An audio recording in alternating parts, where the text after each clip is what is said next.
Hello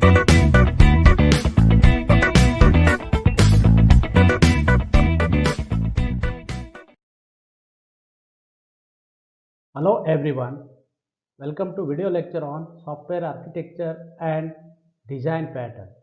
Today we are going to discuss third module, design pattern catalog. So now this is the decorator structural design pattern. First of all, we will discuss about why and what is the purpose of this decorator design pattern. So that is the intent, purpose. So the intent of this decorative design pattern is attach additional responsibilities to an object dynamically. Decorator which provides a flexible alternative to subclassing for extending the functionalities. For this reason, this decorator structural design pattern will be used. Also known as the name is well known name is a wrapper. So now we will move on to the actual our motivational example. So we will look into that one. So this is the motivational example of this decorator pattern. Actually, sometimes we want to add the actual responsibilities to individual object. So what will happen here? Not an entire classes. So in a particular object, we need to add a certain responsibility. We should not alter the entire classes. So in that cases, the decorative design pattern will be very helpful.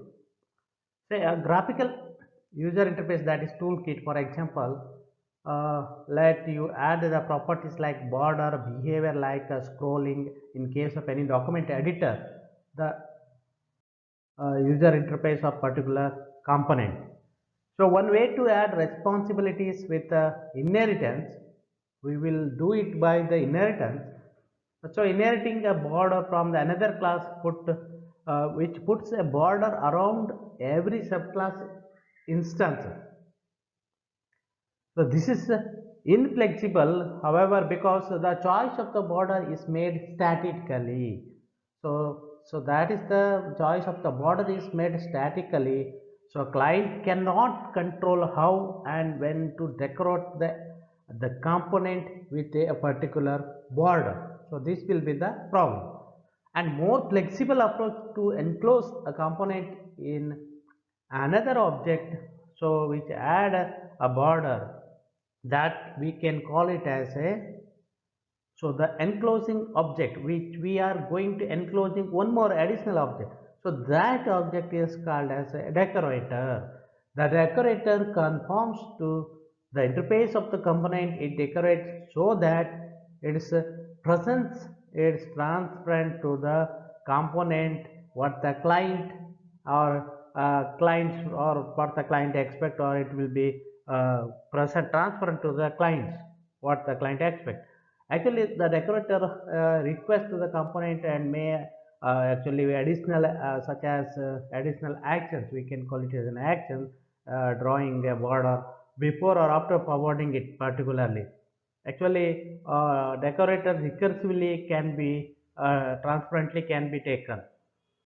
So in the same way, thereby allowing an unlimited number of added responsibilities also can be taken. So this is about a decorator part of that one, how we can add instead of whatever adding small changes and responsibility instead of entire, we are instead of disturbing in this we can say is easily instead of disturbing the entire classes, just we are going to add an additional objective. So that is the beauty of this decorator design pattern. So this is the one that we have told that what we are going to do the certain things. In this example, this is an example we have taken that this indicates that assume that that is the one document editor.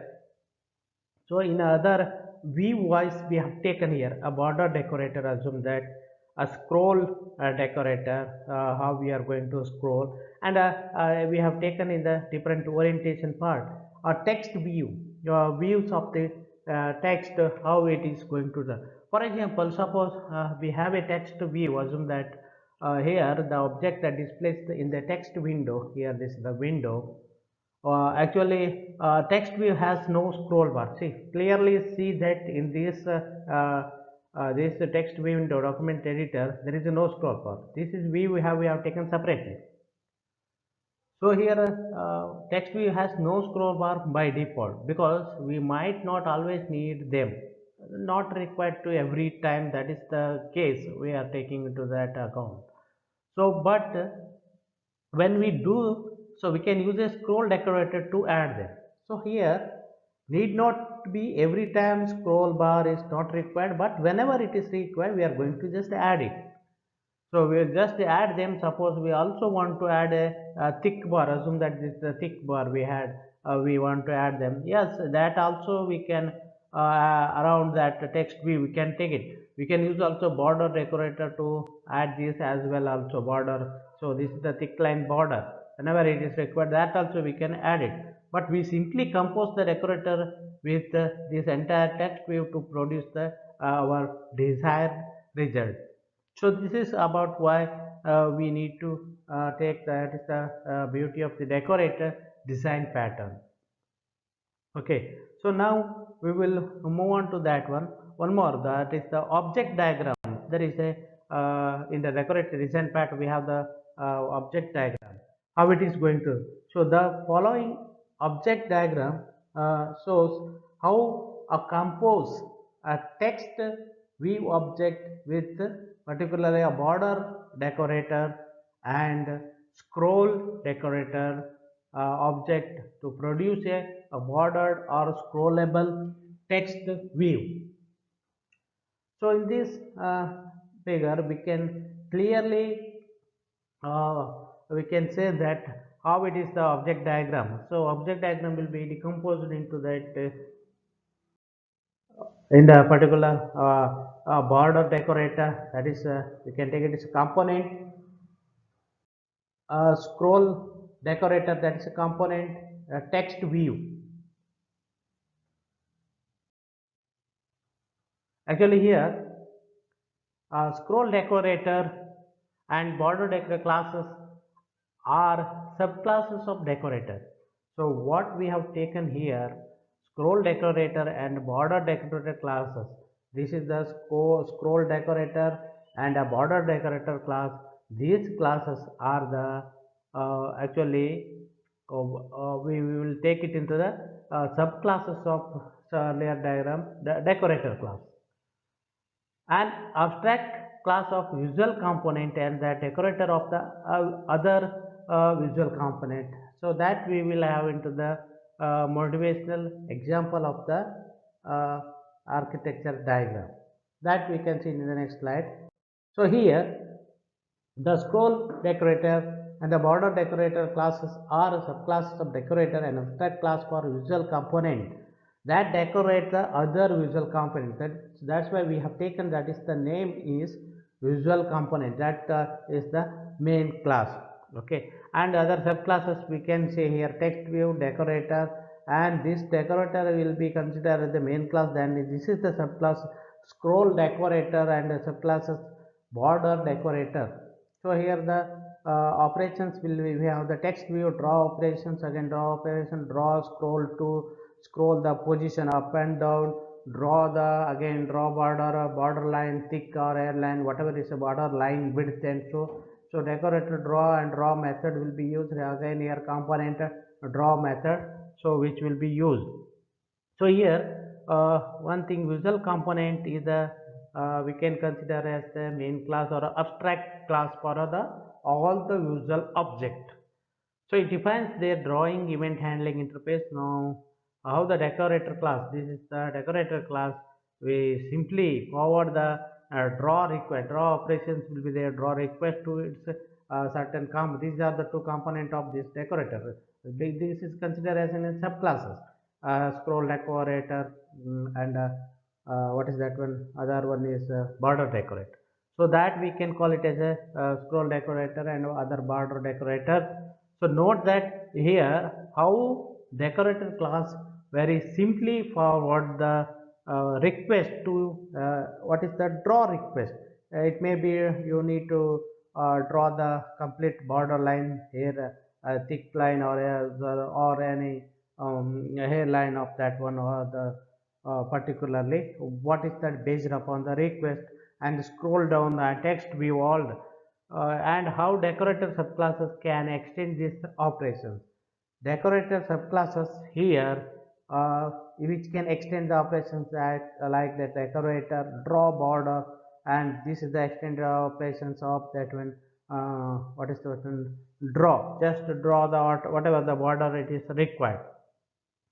So here one thing we need to notice that one decorator subclass always here free to add operations for specific functionality.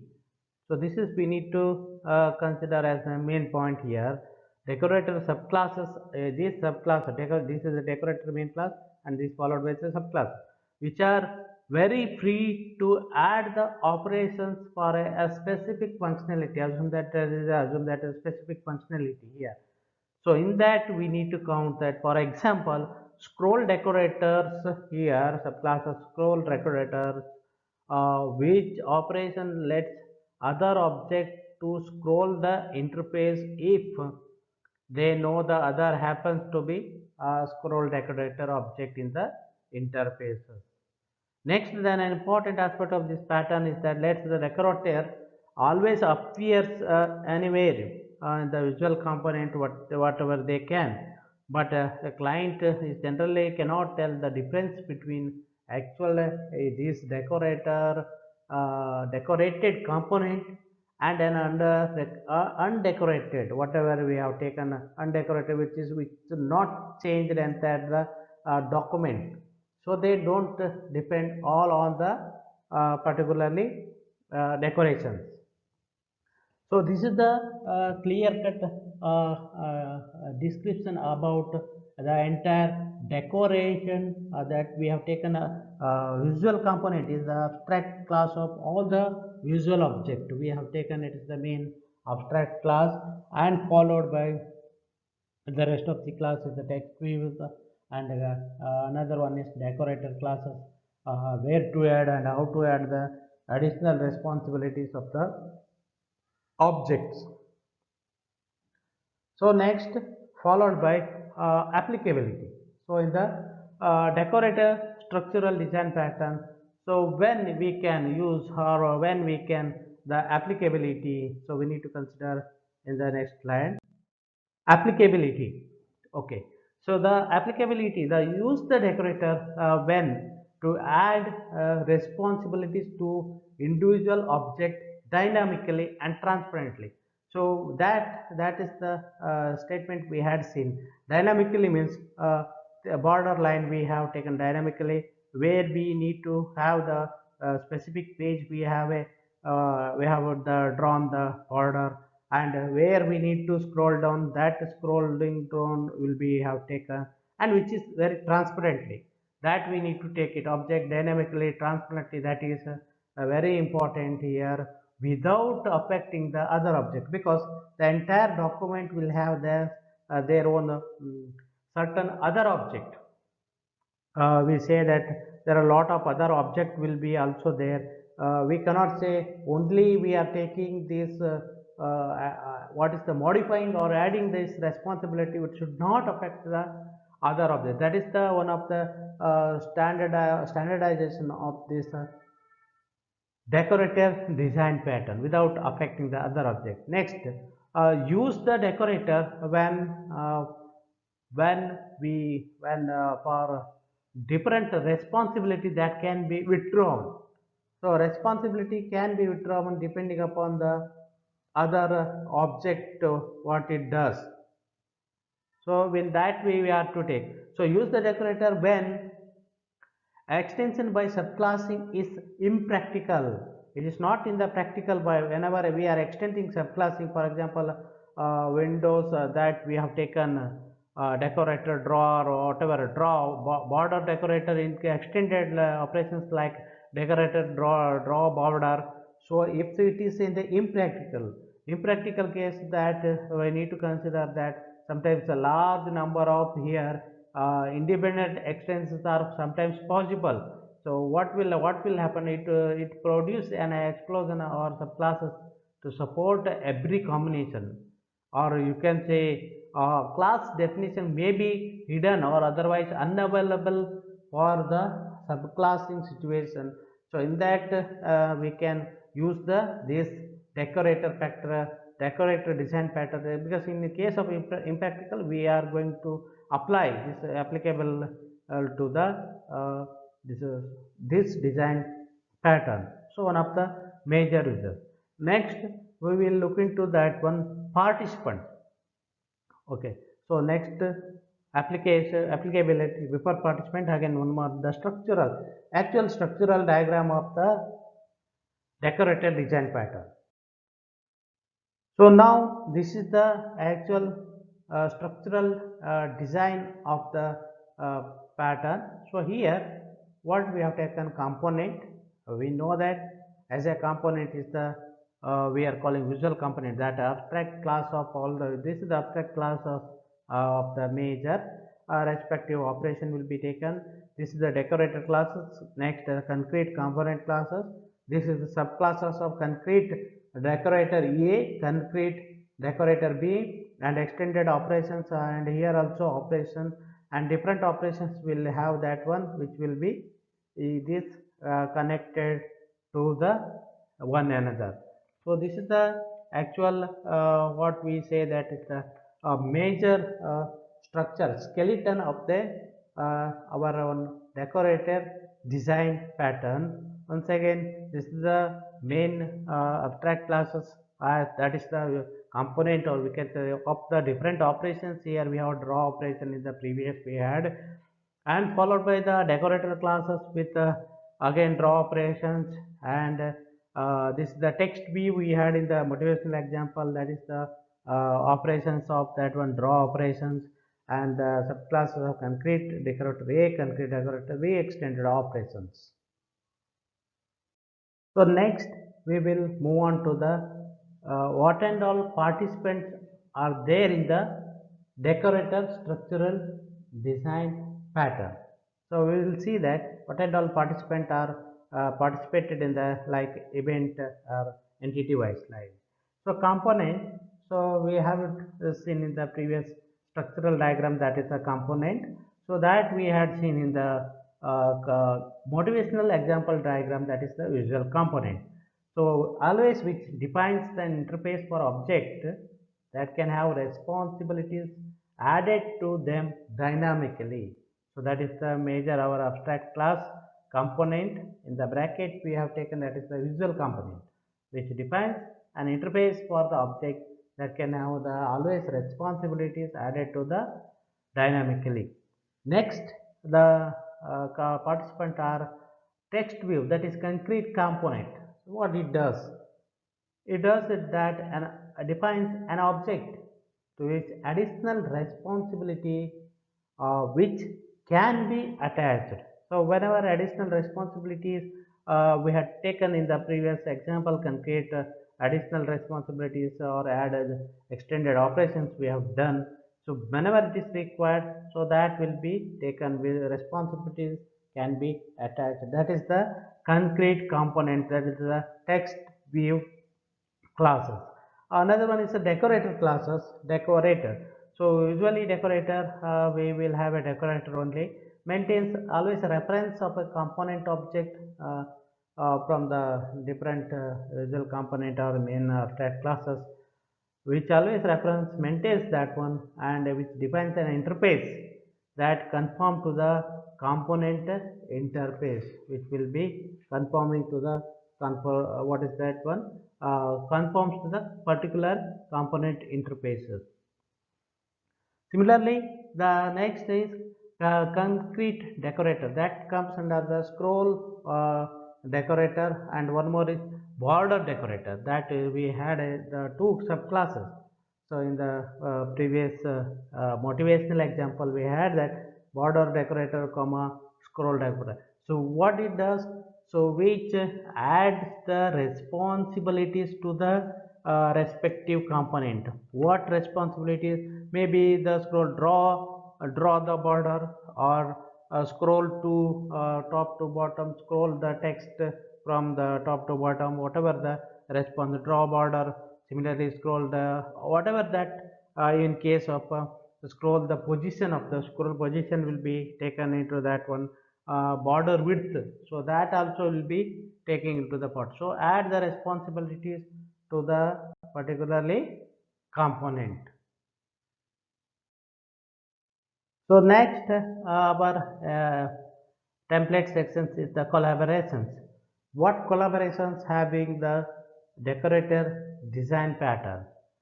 So in according to the decorator design pattern, which forward a request to the component object, we know that. So it may be optionally perform additional operations before and after forwarding the request. So this is the major consequences we consider in the decorator structural design pattern. So next is collaborations. Okay. Next is the consequences. There are the certain consequences. The decorative pattern has at least two key benefit and two liabilities. So first of all, we will discuss about the two key benefit, and the next two are the liabilities. So to get the per point, we need to see that what are the two key benefits of this one decorator pattern. So we are saying that here author is saying that more flexibility than static inheritance. Obviously, we had seen that what is the drawback of that. That's why we had worked out to this decorated design pattern in case, because it is the inheritance part, whenever used it disturbs the entire classes. But so we have to add a small object to the particular text view or orientation, or scroll up down or look, that scroll position, or just draw the borderline, whatever it is. So that is the part here, more flexibility than static inheritance, whatever the static inheritance methods applied. So here decorated pattern provides a more flexible way to add the responsibilities, that we need to keep in mind, and to the object that can add with a static, like that multiple inheritance, static in the sense multiple inheritance. So with the decorators here, so one thing we need to remember, responsibilities. So what the responsibility can be added, and whatever is removed, always we need to see that is in the runtime, by always attaching, detaching them in the particular part. So this is the specific, we need to think about the consequences of the two, at least two key benefits. Another way we can say that a decorator also make easy to add a property twice. Whenever twice we need to add, it is very easy to add. For example, to give a text view we had seen in the previous diagram, actually a double border, for example, simply attach two border decorators, and inheriting from border class twice error, which are the prone to at best. So that is the major thing we have counted, simply attach two border decorators. Another one more key benefit is avoid feature laden classes high up in the hierarchy. So in this case, this benefit we have, actually decorator always offers a pay as, we can say pay as you go approach to adding the responsibility as much as possible. You can adding the responsibilities which allowing in this decorator structural design pattern. So simply instead of trying to support our foreseeable features in a complex or any customizable particular classes, just we can define a simple class, and what we do here, functionality incrementally we need to add with the decorator object. That's much is, if you do that one, so all the feature selection class high up in the hierarchy level, so easily we can do it. So this is the, we can say there are two key benefits and there are two liabilities. So the liability says that a decorator and its component are not identical. So that comes under the one of the liabilities here. What does it mean? Actually, a decorator act as a, we know that transparent enclosure whenever we are adding the additional or get extend or operations. But from an object identity, the point of view, so a decorated component is not identical actually to the particular component itself. Hence, we shouldn't rely on the object identity when you use decorators. This is comes under the one of the first liabilities. Another liability says that lots of little object. Yes, this is the possible thing in the decorator design pattern. A design actually that uses decorator often actually result in the system which composed of a lot of little object that look like. Okay, so here objects differ only in the way are interconnected. So not in their classes actually, in the values of their variable. So although we can say that which are easy to, the systems which are easy to customize by those who understand them, and they can be hard to learn and debug in case of debug is required. So overall, this decorative pattern has always the key. There are the major key benefits, and also we will have a uh, there are two liabilities. So in according to that, there are the four consequences where the this decorator pattern has been and applied, or where we can have a usage of this one. So in according to it, we can continue with the another part in this uh, uh, decorative design pattern. Is next part is the implementation. What and all there are again in the when any software architect design pattern, when the implementation part applying the actual implementation part of the applying the design pattern, which when consider applying the decorative design pattern, there is always several issues will be considered. We should resolve, or we should study the what and all issues will be there, so that we need to see that even though decorative pattern has also several issues should be considered when applying the actual decorator design pattern. So that we will discuss in the next videos.